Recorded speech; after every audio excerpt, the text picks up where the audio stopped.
Number 9, Maggie Barry. Thank you, Mr Speaker. My question is to the Minister of Education. What recent announcements has she made on the government's $359 million investment to raise student achievements? Honourable Hikia Parata. Mr Speaker, earlier this month I announced receipt of and then published the Sector Working Group report on our $359 million investment to lift the quality and consistency of teaching and leadership across the education system. Unions and other sector groups work closely with the Ministry of Education to produce the report which supports the main features of the initiative. The recommended further work is underway, maintaining the momentum to begin implementation from next year. Supplementary question, Maggie Barry. What were the findings of the Working Group report? Honourable Hikia Parata. Mr Speaker, the Working Group welcomed the $10 million Teacher-Led Innovation Fund, the availability of both relief time for roles and inquiry time for schools, and considered the allowances an important incentive. I want to thank the Working Group for its constructive collaboration over the opportunity to design a big initiative with such far-reaching potential. Supplementary question, Maggie Barry. To the Minister of Education. What are the next steps in investing in educational success?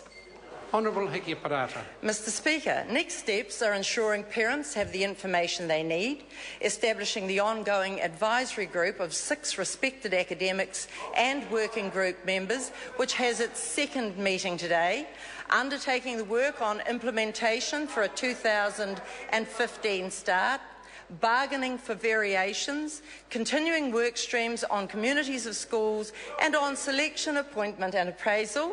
And a group of experts meets this week to begin development of professional standards and criteria. It's great we're all committed to investing in educational success for all. Thank you. Order.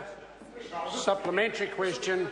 Chris Hipkins. Thank you, Mr Speaker. Has she seen the comment from Takapuna Intermediate Principal Owen Alexander, who echoed widely held concerns when he stated of the new principal roles, quote, "I couldn't do it. I've been employed to run my school in the most effective and efficient way to do what is best for my students. To think I could actually go and spend time giving advice and managing 10 other schools as well would take up more than 2 days' worth of my time and energy. If so, why is she pressing ahead with these new roles when the people who are supposed to do them say they won't work?" Mr Speaker, Parata. so we have one person expressing that point of view, and I haven't seen that comment out of over 2,500.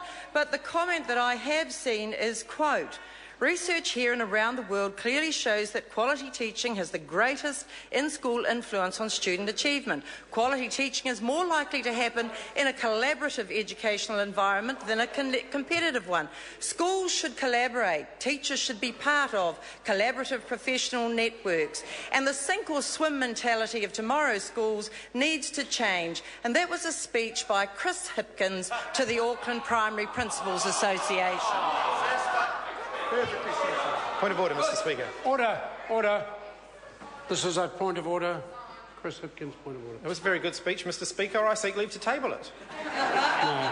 Supplementary question. If members really want it, I'm sure they'll find it. Supplementary question. Supplementary question, Chris Hipkins. Thank you, Mr Speaker. Is she satisfied the policy is robust and will actually lift student achievement when respected school principals, including a whole group of principals in Auckland, are saying it lacks evidence to support it, doesn't stand up to closer scrutiny, does nothing to address inequality, and the process around its development has been, quote, professionally insulting? Honourable Hikia Parata. Mr Speaker, yes. Question number 10, Honourable Ruth Dyson. Thank you, Mr Speaker. My question is to the Minister for Canterbury Earthquake Recovery. How much has the Canterbury Earthquake Recovery Authority spent on legal fees in the last 3 years? Honourable Jerry Brownlee. Mr Speaker, the legal fees spent by the Canterbury Earthquake